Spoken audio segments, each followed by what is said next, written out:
So hi everybody, thank you all for coming. It's really great to be at our second Optimove Connect, and I think that all of the people that you were here last year, you saw kind of like the evolution, the fact that we learned from last year and we were able to improve many things that we did. Kind of got a score of 80. I think now we got 95. Next year we're going to get 100. And I think Optimove Connect, what it proves is essentially our commitment as a company to content. So we are great believers in content. You see our blog as being, I think, one of the best out there in the field of customer marketing and marketing in general, and that's going to get stronger and stronger. We have crazy talent in Optimove for content, and I think that Optimove Connect is a true evidence for this crazy talent that we have, and this is all about content. You saw that we have people from academia, people that we have from, David as an industry analyst. The idea is to make you guys better at your jobs and be CRM rock stars.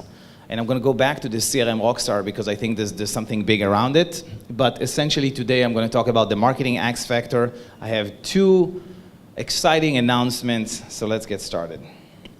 All right, so I don't know if you know, but I moved to New York City, and I'm very much influenced today by, I think actually my accent got a little bit better. So I'm very much influenced by America, and in America you have the State of the Union, right? So the State of the Union is the president says what's going on with the union. So my union is Optimove. And I'm going to talk to you a little bit about the company, some exciting announcements, and then something that has to do with some product innovation. So by the way, this is last year's Optimove Connect. We see myself there and a bunch of other happy folks. Most of them are still with us, so that's great. So let's start with some facts and figures. Facts and figures. First thing, growth. Optimove, continuously, we're able to hit the 100% growth year over year for 3 years straight. So it happened again. First thing. Yes, thank you. Thank you. So thank you very much. And very important there to say that we practice what we preach. And what do we preach? We preach grow your business through your existing customers, right? So if you go to our website, you see it's the first thing we say, grow your business through your existing customers. And I'm happy to say that in 2015, I think that roughly half of our new revenue was from existing customers. So we do exactly that. We are able to be a better success story as a company and a stronger company because we believe in investing in our customers. And by the way, I just had a conversation with some of our female developers, and they were asking, like, why do we do this? Are we looking for new customers? And I said, no, 90% of the people here are existing customers. And she was like, huh. And I said, yeah, this is it works. We're supposed to do that. If you invest in your existing customers, if you give them value, if you build a brand, you get better word of mouth, and word of mouth is a massive acquisition channel. So essentially, even us in Optimove, 40 or 45% of our clients are coming from word of mouth, which reduces our cost of acquisition. Barak Libai talked about the ratio between cost of acquisition and lifetime value, and Optimove is one of the best companies in that aspect. So the shoemaker doesn't walk barefoot. There's a better saying in English, but I'm translating a Hebrew one. So something with a blacksmith, I think, or whatever. So this is the first fact. Second fact, we recently celebrated the 100-strong bash. We just hit the mark of, today I think we're like 103 people. And there's a truck there celebrating with us. So we're 100 people in the company. It's pretty exciting. It's an important fact. It's a huge threshold for us as a company. So I wanted to state that. Going global. So we have recently relocated our CEO to New York City. That's me.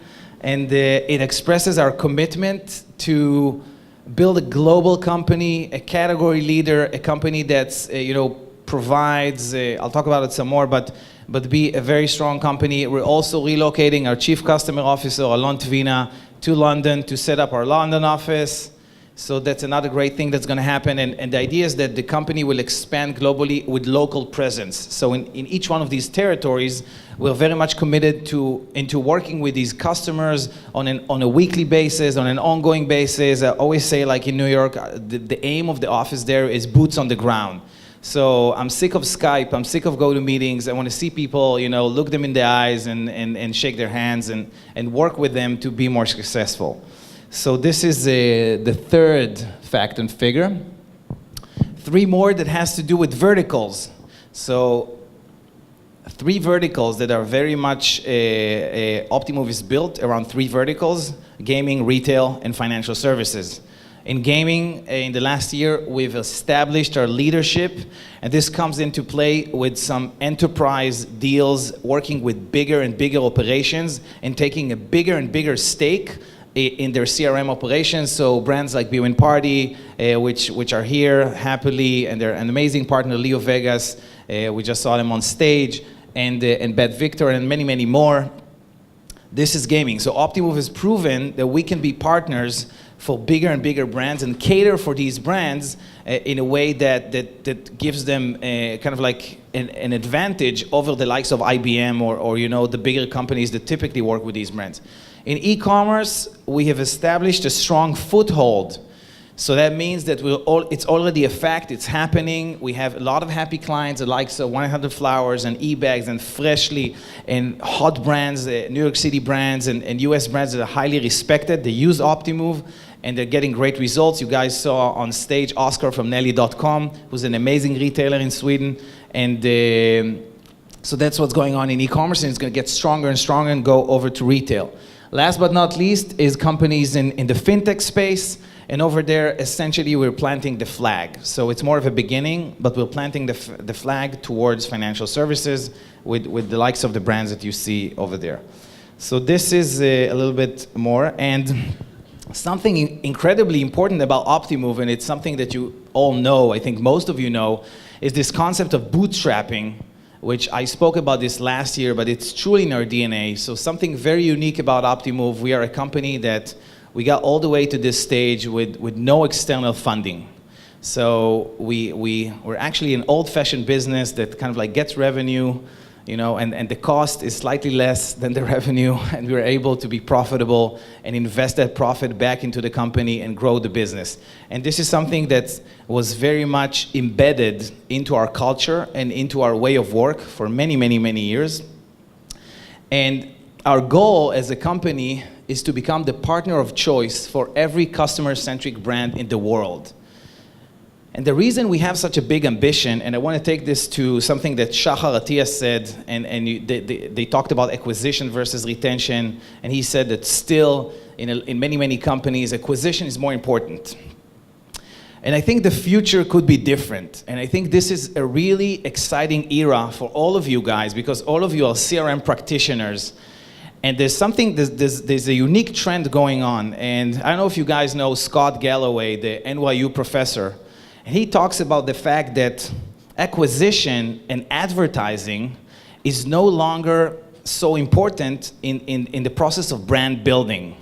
So in the US, there's a lot of people, especially the young affluent, they're opting out of ads. So for example, in the US, you can have HBO Now, Netflix, YouTube Red, a few services, you're not seeing ads. You're just paying a few dollars a month and you're not seeing ads. And this process and this trend is supposed to get a lot stronger.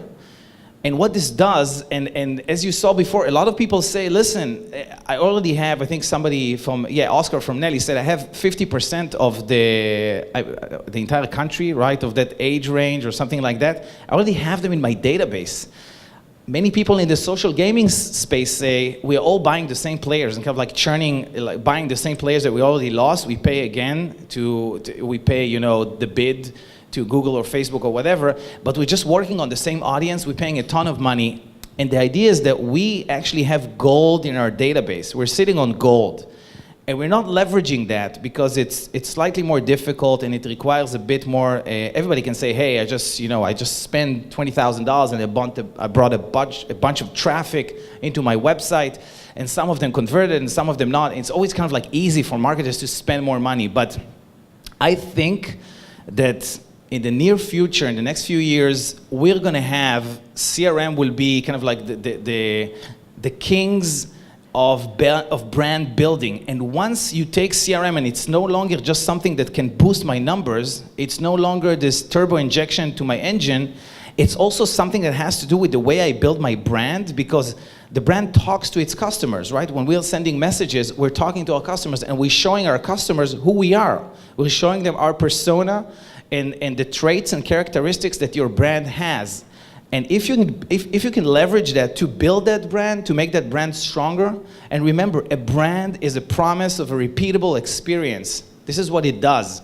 So I think that Optimove is in a position to build a big company based on this premise that not only we're gonna be the turbo injection that kind of like boosts your growth, we're also gonna be something monumental in the process of brand building. And therefore, this thing takes me to a new adventure in our journey as a company. And I'm happy to announce that Optimove has chosen to take a round of funding of $20 million with our partner of choice, IGP, Israel Growth Partners. Moshe and Asaf are sitting here. So thank you.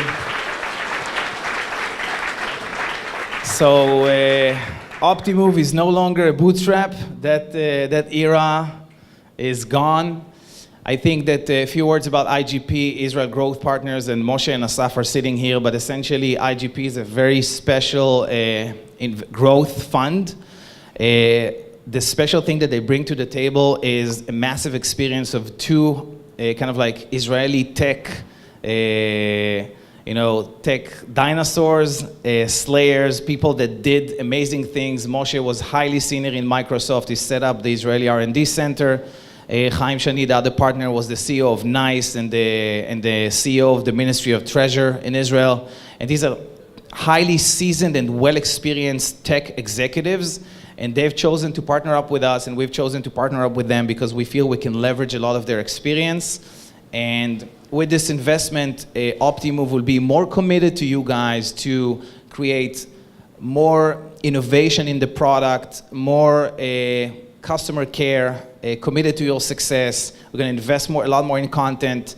So I'm always saying that our growth is good for our customers because this is our philosophy. Our philosophy, I think Barak Libai said something interesting. He said like a lot of companies, they would do kind of like a new promotion to new customers, right? And then the existing customer gets upset. So, there's always some kind of a bargain going on, and then you call your telco company and you say, wait a second, so if I leave you guys and I sign up as a new customer, I get the better offer? And they're like, yeah, sorry. So we're not going to do that. It's against our philosophy, and I think it's a good thing, and it's an exciting part of our journey. So that's it for this. Climax number 1. Now everybody, let's go down. Let's relax. Forget about that. No investment. Let's go to climax number 2. So climax number 2 has a lot to do with innovation and originality, and I think the slide says it. So innovation and originality is who we are, okay, as a company. It's kind of like our core values. That's right. And I'll tell you why it's true. So you guys know it, right? You use Optimove, or you see, and Optimove is always like kind of like a bit of a smarty pants, maybe. Sometimes we have one formula too many, maybe, or we would analyze something in a specific way, and you guys would be like, yeah, but why is it more simple, and things like that. And I think the reason we were able to get to this point, being a bootstrap, is because we are always more original. We are always more different. You never saw anything exactly like it. If you look at all of our competitors, nothing is exactly like it. It's pretty fresh. And that's not easy in today's world, because usually in today's world, if you look at all the companies, they hire the same executives. It's like football team, right? So the stars go from one team to another. They build the same products, essentially. And innovation and originality is kind of like the bedrock of who we are, and we are committed to continue in that direction. And the reason I'm saying it's who we are, because this leads me to the point that there has always been one overarching challenge that kept us awake at night. So there's this one problem that we have been thinking about for like 5 years. And that problem has to do, and I want to present to you guys the evolution of our thinking, the evolution of thinking about this problem. And that problem has to do a little bit with our name, Optimove, So our move is not about moving, it's like a move in chess, like the best move you can do. So what's the optimal move? Because when the company started, the basic algorithmic concept was about what's the best action for every customer every time? How can I run the best action for every customer every time? And we thought that, yeah, we're just going to put in all the actions and we're going to be able to recommend on the best action. And people always found it extremely appealing. And this has been kind of like one challenge that we've always been thinking about. But if I try to explain this challenge is in this question. So how do we make the power of the Optimove model more accessible to our users?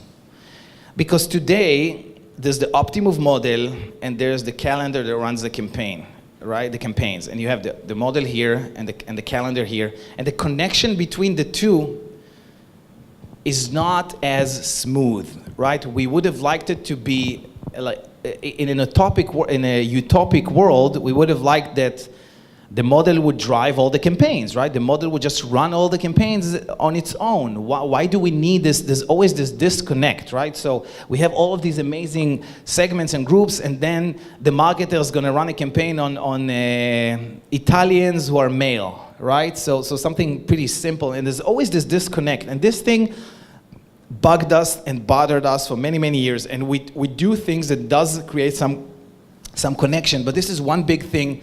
And it has a lot to do with this tension between art and science that I'm gonna explain in a second.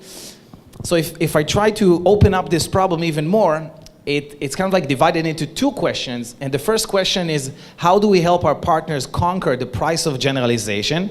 So the price of generalization has to do with everything we do. What is the price of generalization? If I'm sending one email to all of my base and I'm saying one thing, I'm paying a big price of generalization because there's many subgroups in that big group that would have liked to receive a different message, but they're getting the blanket message, the blanket email, because I'm just not able in my CRM department to do more than that. So the price of generalization is why sometimes you're going to go to your doctor and he's going to prescribe a specific drug because there's some study that says that in a group of 20,000 people, that drug was on average slightly better than another drug. But maybe, maybe my DNA is different. Maybe I have a set of germs in my stomach that actually makes this drug do something bad for me, and they don't know it. By the way, in medicine, you're always paying a huge price of generalization, and the more advanced the medicine gets, the lower the price gets. They're able to tailor drugs and treatments to us more specifically, but it's still widely based on statistics. So this is the first question. The second question is, how do we help our partners better utilize the Optimove platform and become CRM masters? And this is exactly what David said about what he would like to happen in 5 years. He said, I would want them to understand how to use these tools. And this goes back when I started selling Optimove, and I think there's maybe a few people in the crowd that actually I was the one that was selling the system to. Many times when you boil it down and you talk to a CEO, he's like, Pini, that's an amazing technology, but who's going to use it? Are you going to come into my office and operate it instead of me? Who's going to be the user? Who's going to be, how will I teach people? How will I hire the right people? How will I teach them? What am I going to do? I mean, not only that you're going to charge me money, but you're also giving me a headache now. So this thing really resonated with me, and I think that's not only the problem of Optimove, that's the problem of the entire B2B marketing space and the entire, the entire enterprise software world. And it's exactly what David said. There's all these tools, but people work in these companies and then they get slightly professional at CRM, but then they move to another job. So you lose so you're kind of like always looking for professionals, and in many cases you're losing them. So you want to be able to make them masters in the platform maybe better. So this is the problem. Where does your mind take you when you think of a solution? So there's something I call the fallacy. The fallacy is like there's something that's not really true. Something that you think could be true, but it's not really true. It's the fallacy. And the fallacy is, let's have a solution that provides us with complete automation with no price of generalization. Amazing. This is super utopic, right? Imagine I have my microsegments over there, which we already have in Optimove, right? We have a ton of microsegments. So people would say, hey, listen, you have all these microsegments. I have my marketing actions. I have a bunch of actions I can do. You have a ton of marketing, a ton of microsegments. Let's just create a proper match between the segments and the actions so we would know what's the best action for every microsegment. And since the segments are so small, they're micro, you're not going to pay the price of generalization because you're very specific. The microsegments are small. And if we automate this thing to, for example, iterate and experiment, let's start with all the microsegment, and each one of them is going to get all the actions, and we're going to test it and see what works better, and then we're going to understand what's the best action for every microsegment, and there you go. You have a perfect solution, fully automatic. You're nodding, but I'll explain why this couldn't work. But by the way, I could sell it to some people, because some people, when they don't understand it, they're like, yeah, makes sense. Yeah.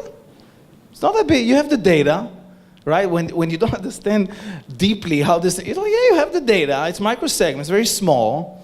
Just try a few things, see what works better. It's A/B test, just like testing on a website. If a blue banner works better than a red banner, it's not the same. But this is how they would think about it, and then they're like, yeah, great, this could work. And by the way, we thought about it ourselves. We were there. We were working there. We were testing there. I mean the lab, the Optimove lab. So we were there, we were working there, and it always felt wrong. It's like, what? You know, our customers, now they're gonna, imagine I'm gonna be saying, hey guys, why don't you let us run 1,000 campaigns on all the microsegments. Each group is like 12 people, and we're gonna test different actions. Just let us take the wheel. We're gonna drive this thing. You sit aside and just, you know, like squeeze oranges or whatever they do in there. So, but this always felt wrong, and this could not work. So this is why it's the fallacy, because it could not work. And I'll explain why. Why this couldn't work. Good, the slide's title work. So why this couldn't work? This doesn't work because Optimove sits at the nexus of data science and the art of marketing. And this tension was brought up by Amit in the panel before. This data science and the art of marketing, and essentially there is a bit of a collision there, okay? There's a bit of an intersection with some tension. And Optimove is exactly the one bridging that gap.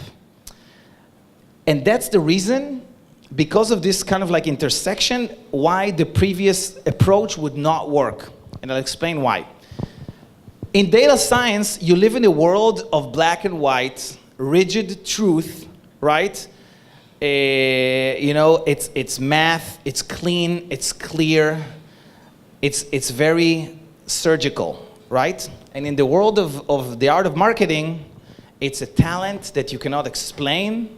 It has to do with psychology, it has to do with taste, with copy, with content, with things that somebody's going to say, he's a great marketer. It's like, why? Why is he a great marketer? You know, John thinks he's a great marketer, but Amy thinks he's a horrible marketer. So these words are different, and I'll go even further to explain why they're different. When I'm looking in the data science world, we're looking for predictors, right? I want to say that how much our customers spend, that predicts their future value. Everybody can, right? Everybody's going to agree. If I have a batch of 10,000 customers that spend $1,000 versus 10,000 customers that spend $20, I'm going to take the batch of the 1,000. One customer I may get it wrong. One customer I may predict and get it wrong. But for the batch, I would always prefer, so monetary value predicts the future. I'm going to use it in my models, right? And if I can use different data points to find homogeneity, groups of customers that are the same in terms of explaining future value, in terms of responding to a different metric in the same way. My gods and what guides everything we're doing there is around precision, around kind of like uniting the data, organizing and summarizing the data in an insightful manner, predicting. However, over there, the art of marketing, what are we doing there? I mean, essentially, I'm looking for things in the data that can help me start a conversation. Let's think about it. I'll give you a simple example. Somebody goes into the office in the morning, you have a game, you say, hey, there's a lot of players with more than 1,000 coins in their account. Let's do a campaign. Let's send them an email. Tell them, hey, you have more than 1,000 coins. Why don't you use them? It's something I can start a conversation about. Does it predict anything? Not necessarily. Maybe it doesn't predict anything. Maybe the people who like t-shirts versus the people who like pants, maybe in terms of predicting future value, they're exactly the same. But I can start a conversation about pants versus t-shirts. So I want it here, but I don't want it there. And this is why this could never work, because the micro segments and the model itself cannot be at any point of starting a conversation. Even in retail, let's imagine retail, all of a sudden you have a big inventory of this new product. You want to push it out, right? You want to tell your customers that they have credits, they have a lot of loyalty points. You want to talk about it. You are never able to model all of these things, because all of these things has to do with context. The context comes from the human brain. We live in a society, essentially customers are people. We're not trying to predict dots in space. We are able to imagine if something is, this is why if somebody shows you a model, you're going to say, yeah, it makes sense, because you can understand it. If somebody would have showed you a model about, electrical pulses in God knows where, you might not be able to validate it. So this is why it couldn't work. And our approach is different. The approach that we chose is we said, hey, listen, the marketer is still very much in the center. Because of the art element, we understand that we need the marketer coming into the office every morning, having new ideas, having fresh ideas. We need that we understand that we need a group of customers having a culture of creativity. And this is something that we still need. We understand that we're not in the point of machine learning, kind of like replacing people altogether. It's not going to happen. It's not there yet. I think the guy from Facebook said that, it's not going to happen in content. I can give you numerous examples where you're going to have something to talk about because there's an event that happened, right? Something happened now in the other side of the world, and you want to talk about it in your copy because people would listen. The model cannot prepare for that. I hope it makes sense. So we're going to make science and automation work for the art. So we're just going to make it easier for the marketer, more accessible. We're going to kind of like push it up and let the marketer focus on the art. So it's two things, and these are the two things that Optimove has been doing very well for many years, science and automation. And the only thing we're doing now is we're just going to strengthen that. So we're going to do more science, way more science, and way more automation. And this is kind of like our announcement. So I'm happy to announce something, and just like a lot of tech giants that I'm nowhere near them, but we're trying to mimic. So Amit, do you have a video for me? You do. Okay, so let's watch a short video. Hello. I am OptiBot, your marketing optimization bot. I continuously scan your campaigns and surface actionable insights hiding in your data in order to optimize your current marketing activities. My insights enable faster, more informed decision making that will have a real impact on your business. Engage with me, then sit back, relax, and watch your campaigns work for you. I will comb through your data to give you meaningful insights and recommendations. Get smarter over time by reacting to your feedback. Offer quick tips on how to improve your data. Help you share insights so your whole team can take action.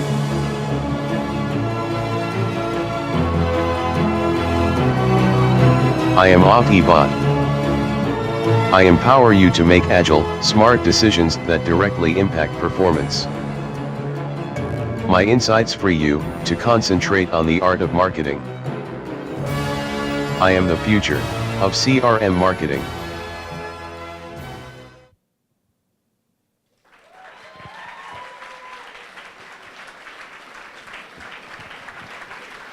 Yes. Everybody has a bot, and so do we. But we are the first ones in B2B and CRM.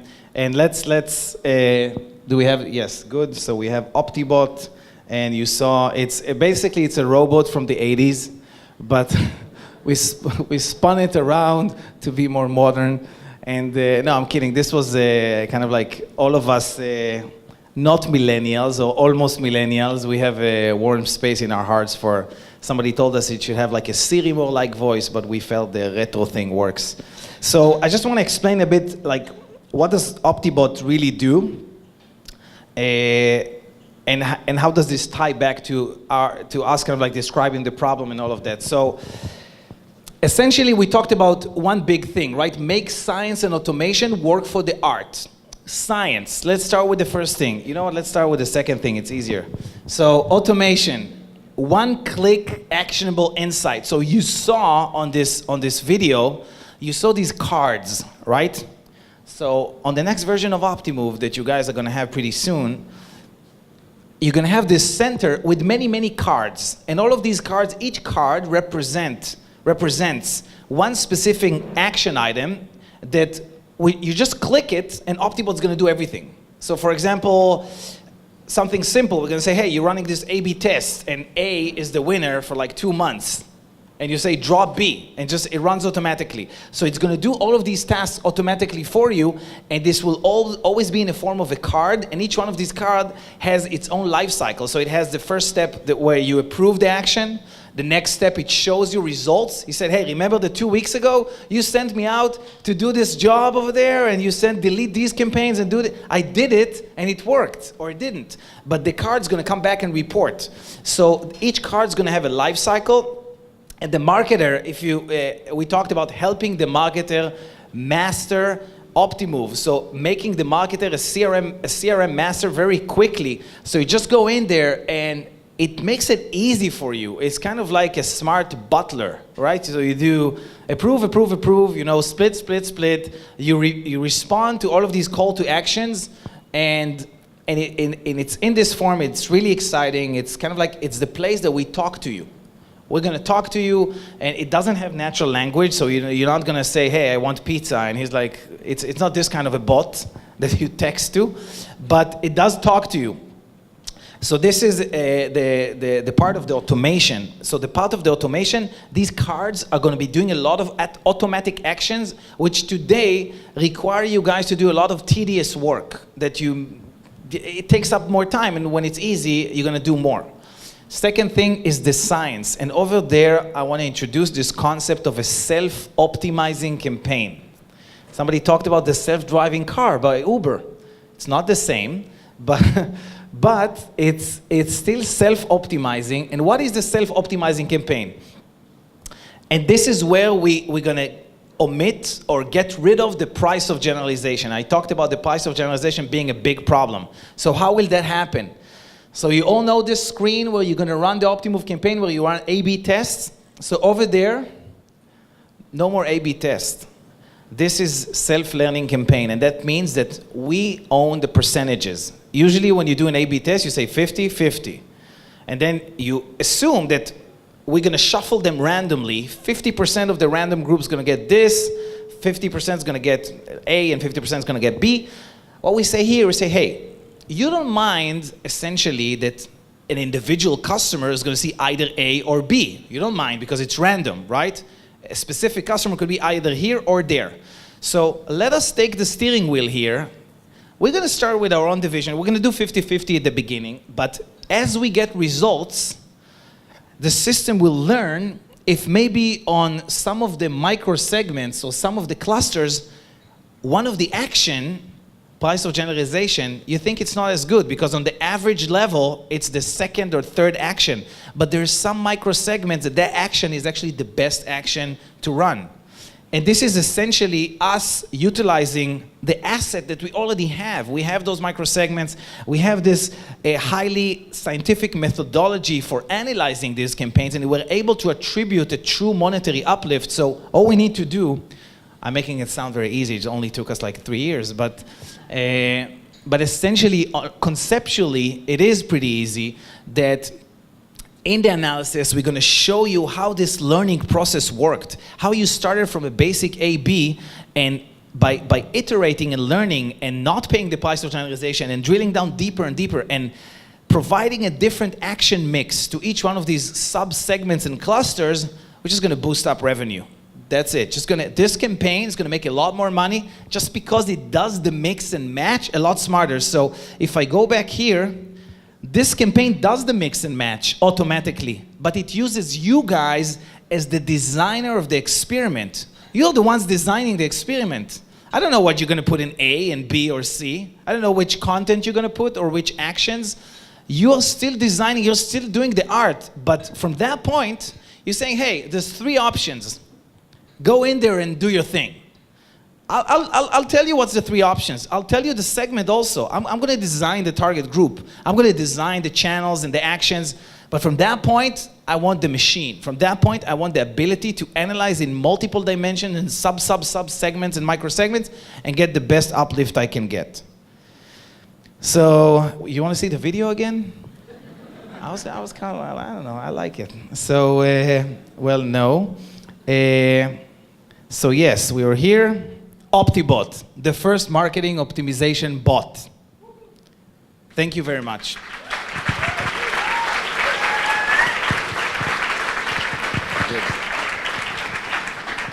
Thank you so much. It's very exciting, and just wanted, as a final thing, again, I think I said at the beginning, but to emphasize again, you guys are an amazing part of our journey. Many of you guys we know for so many years, and you've been kind of like, I see faces that, you know, I met for the first time 7 years ago or 5 years ago, and this is such a great testimony to that we maybe do one or two things right, that we have people still believing in us for so long. So I really want to thank you. There's still greater things to come, and see you next year in Optimove Connect.